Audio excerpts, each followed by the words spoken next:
All right, so we're excited to kick off our next panel on quantum ecosystem. And joining me on the panel are Jim Ricotta, CEO and Chairman of Aliro Quantum Technologies, and in lieu of Dr. Prineha Narang, who's Assistant Professor of Computational Materials Science at the John A. Paulson School of Engineering and Applied Sciences at Harvard University, and who's also the CTO of Aliro Quantum Technologies, is Nidhi Agrawal, who will be joining instead. So welcome to the panel.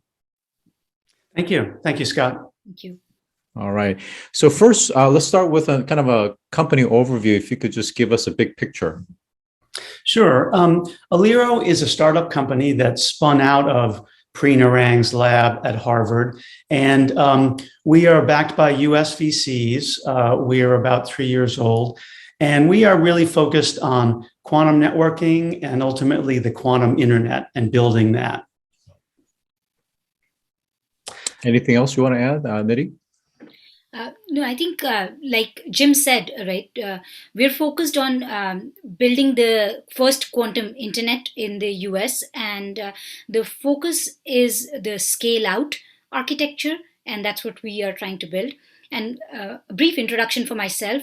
I am a board member at Aliro. My background is computer architecture, and I'm a tech entrepreneur, started a company called Quick Labs and sold it to Google. Amazing. Great. Thank you. And let me add a little more. One of the things that's unique about Aliro is that we combine expertise in both quantum as well as classical networking. So in my management team, we've got Narang, who's a world expert in quantum. We've got some other physics people, PhDs, et cetera, who bring more quantum expertise to the problem. But then, I have experience starting networking companies. I sold one to Cisco. I sold another one to IBM and another one to Ericsson. This is actually my 5th startup as the CEO. And our architect, Bruno Reisman, has held titles like VP of Architecture at Juniper Networks and at Lucent. So he spent decades architecting service provider class networking products, classical networking products. And our head of engineering is Ephraim Dobbins, whose networking background goes back to those who remember Wellfleet, Nortel, Acme Packet. So he's run engineering and built teams to do complex hardware, software, networking products and bring them to market and be very successful. So unlike a lot of the quantum networking groups that you'll find out there, where it's just quantum physics people, we have that, but we also complement that with classical networking expertise. And that's what makes Aliro different. And I think that's an important distinction, and we'll come back to it because it has a lot of relevancy and of course, importance to what we're going to be discussing. I want to just kind of step back and talk about the problem statement in terms of how should we look at quantum ecosystem as a whole? And so much of the conversation is around quantum computers and different modals, but we're missing the big pictures. And I think both of you alluded, but didn't actually talk specifically around this notion of scale. So how do we scale? Yeah, there has been billions invested in quantum computing over the past decade. And then more recently, I'd say in the last 5 years, there's been a lot of investment in the software on top of the quantum computers, algorithms and tool sets and compilers and things like that. But we still are limited in the number of qubits that you can apply to a particular problem. And, you hear from people that companies that want to use quantum computers for optimization or for machine learning or for other applications that they need not hundreds or even thousands of qubits, but tens of thousands or even millions. And of course, if you want to do quantum error correction, you definitely need hundreds of thousands or millions. So networking is a requirement to scale quantum computing. And again, just as we take a lot of, at Aliro, we think a lot about the classical, where we've come from in the classical world of computing and networking. And what we found back in classical computing was you could make the CPU chip bigger and bigger, put more transistors on it, but it would get hotter and hotter. And eventually you've got to scale out. So you can scale up, and that's going on in quantum computing, but you're going to find the limit of how many qubits you can put on a chip, and then you're going to have to scale out. So in classical computing, we invented things like Ethernet and InfiniBand, and eventually we, as we know, the supercomputers of today, classical ones are big networked, thousands of networked CPUs.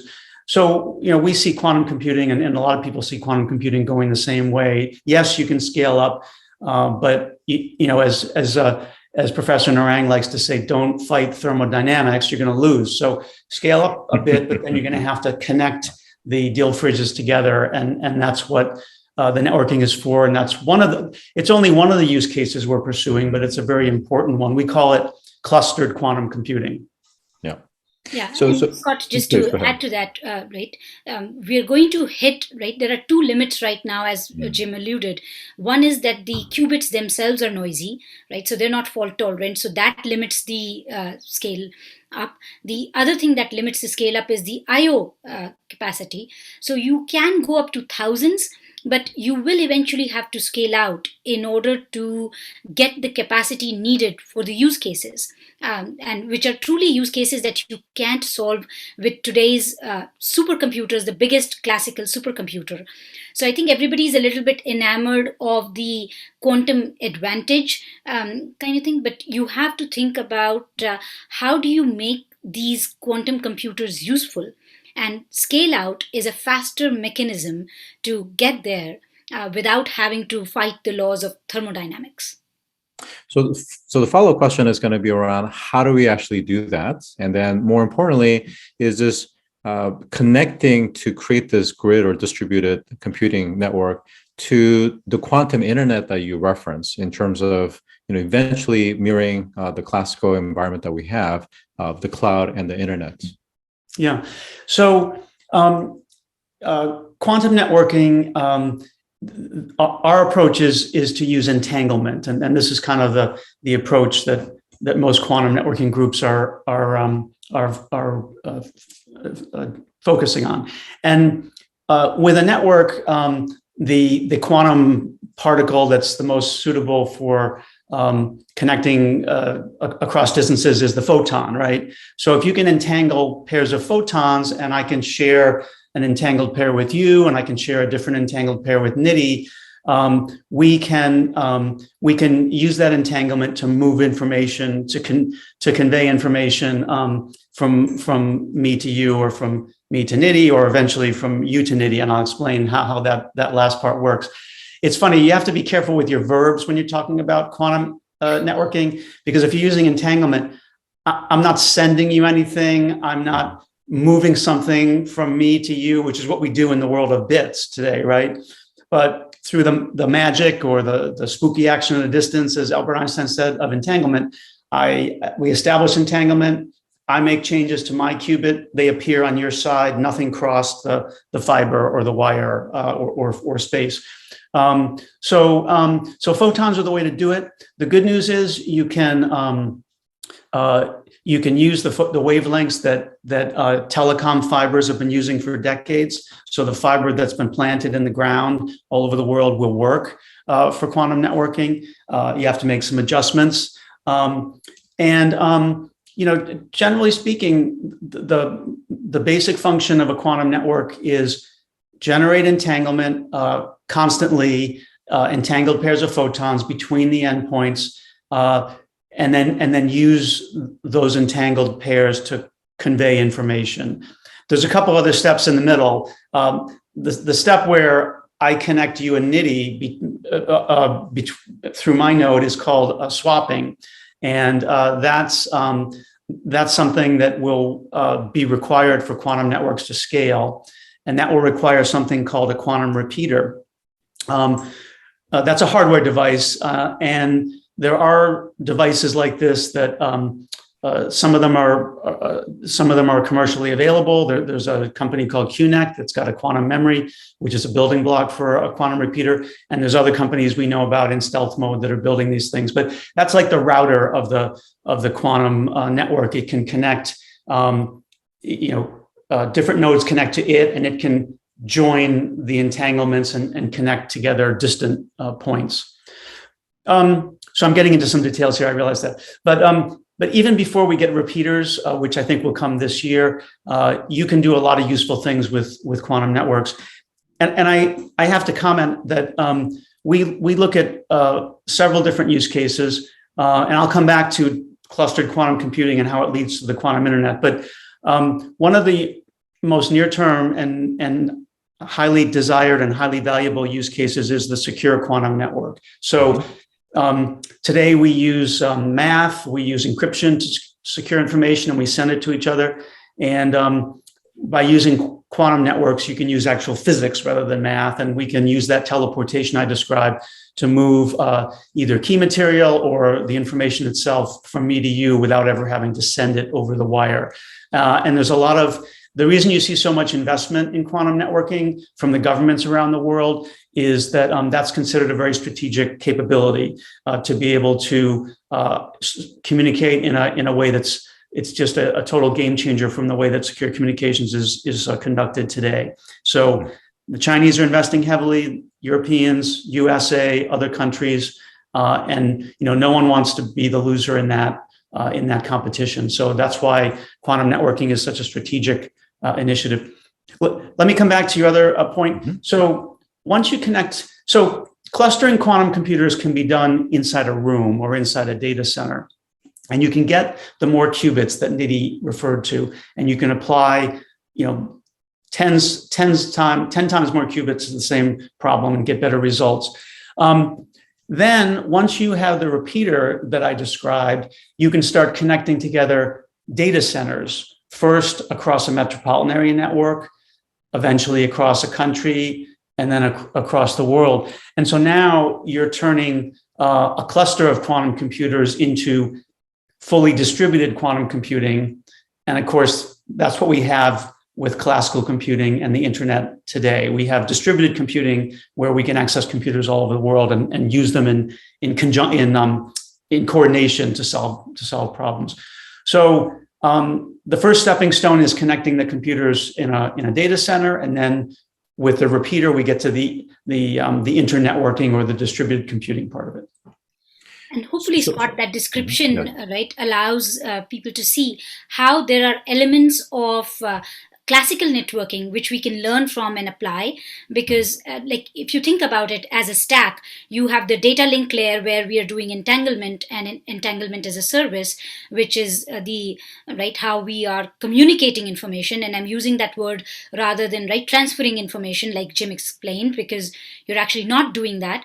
And that is the basis for quantum security, because none of the information ever actually gets transferred, so it's not hackable. And you don't need trusted relay nodes, etc., unlike quantum QKD. But then beyond that, now you start to add elements that should sound familiar to networking folks, right? You are starting to talk about repeaters. You start talking about the control plane, which is the firmware that runs on these devices for real-time synchronization. Then on top of that, you start to have your orchestration layer that manages the network. And like Jim talked about the analogy to classical networking, you first connect things within a room and then you go out to a wide area network. So there's a lot that you can learn from classical networking, but you have to be careful how you design it in conjunction with the quantum physicists so that you actually get something scalable and useful. So my question really is, again, recognizing that it's hard to go through all the details in this given time frame, is where's the IP? If some of the underlying components like the repeaters are readily available or will become available, what is the core IP that Aliro is providing, as well as the secret sauce? Yeah, that's a good question. So Let's come back to the quantum hardware for building quantum networks. So there's the repeater, which is a future device, a near-term future device. But then there's a lot of other things. There's a lot of other hardware that exists today. So, for example, to get started, you need a way to generate entangled photons. So you need a photon source, and those are commercially available. Laser devices that you can tell to generate photons, entangled photons, or single photons. Then you need photon detectors, so you can detect the presence of the photon on the other end, and that's how you establish that you have entanglement. And there's a few other devices, polarization devices and other things, real-time control devices that are needed. But that's like taking, that's like saying, okay, we've got a networking chip, and we got some memory, and we got, some kind of a processor, and, what's going to make that into a network? So we put the software on top of these different hardware components that coordinates what they do, and we've devised protocols that live in our software. They're implemented in our software, and the implementation and the protocols do things like generate elementary entanglement, tell the photon source to do this, look for the signal at the photon detector, do some other things. We have to maintain a lot of state, and we use things called finite state machines in the software to do this. There's another protocol called distillation. So we implement that in software, and that's where once I've created a bunch of entangled pairs between points A and B, then we sacrifice some of the pairs in order to make the remaining ones stronger. And then, of course, there's the swapping that I talked about. So these protocols, and there could be some standards for these protocols. We're very active in the standards bodies like the QEDC and the Center for Quantum Networks and the QIRG. But the implementations, just like with going back to Cisco and Juniper, the implementations of standard protocols can be very proprietary, and you can create IP. So Aliro will create IP in our software for the way that we implement quantum network protocols that control the hardware and produce what you're looking for, which is a high rate of high quality entanglement. And the other part, right, coming back to these qubits are still not fault tolerant, right? So this is not off the shelf. So the software will actually have to interact and be designed very closely with the hardware components. So that's a lot of IP. So you get some standard hardware components, but you have to really design the firmware and the protocols on top of that to have a functioning network, because you're dealing with noisy qubits. Yeah, so that brings up another point, which is that because there's so many different companies that's working on the hardware stack, does that mean that your resources are going to be diversified because you're having to support unique hooks, firmwares, protocols for each of these different types of companies and the modes and approaches that they have? Yeah, that's a great question, Scott. So again, something we learned from classical networking is you want to abstract away the hardware. So we are creating something at the bottom of our control plane software that's called the hardware abstraction layer. And what that means is that our software talks to something, it talks to the same thing at the bottom every time, but we create extensions, or you can call them device drivers, if you will, and we can create them ourselves, or eventually have vendors give them a spec and have them create their own device drivers. And that's the thin layer of software that translates our consistent commands into the ones that are specific to a certain device. And again, this is how, a Cisco product can support lots of different data plane chips from Broadcom or from, other Marvell or from somebody else with a hardware abstraction layer. So it's not easy to do that, especially when things are so new. But if you start with that mindset at the beginning, that's how you get something that's very extensible and scalable. So Jim, I want to go back to kind of the beginning of your conversation, which is you had spent quite a bit of time emphasizing the talent pool, the experience of your management team, both on the quantum side, but also on the networking side. So clearly, we're seeing the value of the networking expertise from board management all the way down to staff level. However, I wonder, does having that perspective or experience in some ways knowingly or unknowingly handicap your approach because you keep referring back to a certain classical way of doing things that perhaps maybe we need to refit it for quantum? I think, for example, our network architect, he spent 20 years building classical networking products and saw what worked and what didn't, and what scaled and what didn't.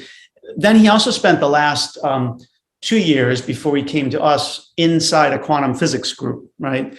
And developing some of the basics of quantum networking. So he was the networking guy with a bunch of physicists. So I think he has developed this concept of you can't just do it. There's some things that are going to be different. Clearly, there's new physics involved, but the approach we take is we kind of test. How did we do that before with classical networking? We did it this way. Is that going to work? Oh, maybe not. Store and forward of packets doesn't work. Okay, virtual circuits maybe. Where a central controller reserves.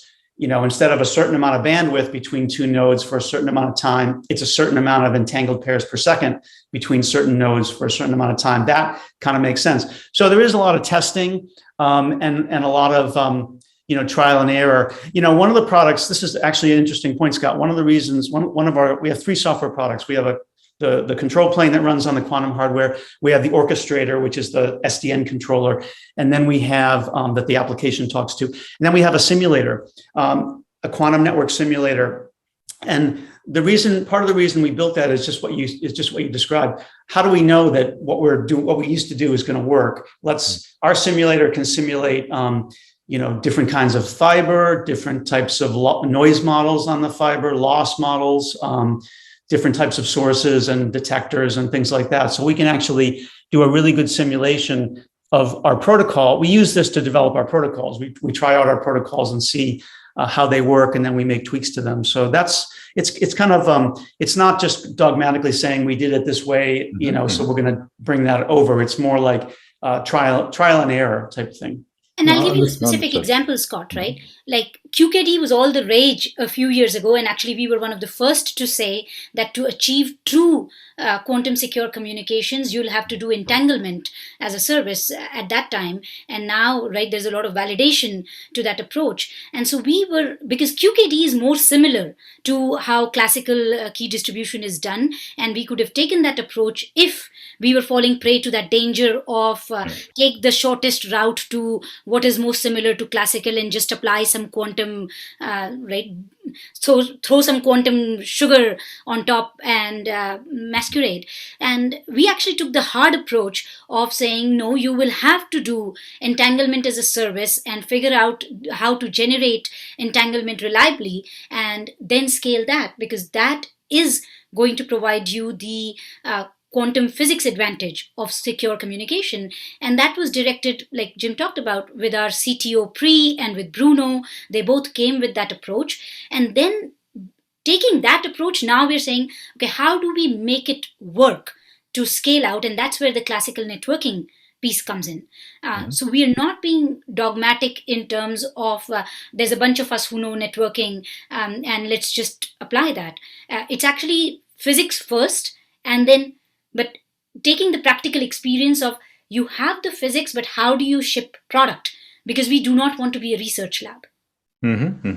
So, one of the things that, Jim, you mentioned early on was that the aspiration of your organization is much bigger, and quantum networks is a key focus for the time being, but that, there's a lot more. And I think as I'm listening, there's a lot of products, right? I mean, from the different protocols to the different firmwares to the hardware abstraction, the controllers, the simulators. So you're creating brand new products along the way. And I wonder, is the aspiration to become a Cisco for quantum? We sometimes say our board talks about how do we become the Cisco systems or the Juniper networks of quantum? Because it is a whole new world. It is quite different. It is coming. It's coming very fast. Everything in quantum happens fast. I've discovered that in the last couple of years at this company. So Yeah, we take a pretty broad view of what we want to build, and what it comes down to, back to what I said at the beginning. Let's enable the quantum internet. What are the things we need? You're not going to boil the ocean. You can't create the quantum internet tomorrow or next month, but you can put we think a lot about the building blocks and how they're gonna build up to what we finally want to get to. So there's a more immediate demo milestone that's coming up. So I wonder if you could elaborate a little bit. There are a couple things. We're actively engaged with some commercial entities and with some U.S. government entities on early quantum network projects. And I'm under NDA. I can't say too much more, but later this year we'll have there'll be some exciting announcements that will really raise the awareness level of quantum networking very, very high. That's what I'll say. Yeah. And Nidhi, did you have any final comments before we wrap up? No, I think I would just emphasize that what Jim said in the beginning, that I think, and I come from a computer architecture background, so I tend to think of it as we went through the evolution of the mainframes to going down to PCs and then going to cloud as a way of scaling. And sometimes I like to think of it as the analogy of we're trying to build the powerful quantum computers and scale them to as much as physics and thermodynamics will allow. But then I think we're leapfrogging that middle phase where we were going very small to the cloud of today, in my view, and saying, how do we scale out very quickly using this approach of networking the different powerful quantum computers and enable those use cases that truly give us that quantum advantage, not on one computer's power, but through that distributed quantum networking. Yeah, absolutely. Great note. With that, I want to thank both Jim and Nidhi for a terrific conversation on the quantum ecosystem. Please give them a round of applause. This is going to conclude our Astor Perkins quarterly event, and I want to thank everyone online for joining. Don't forget to join our next quarterly Astor Perkins event in October. We look forward to seeing you then, and have a great rest of the day. Bye for now.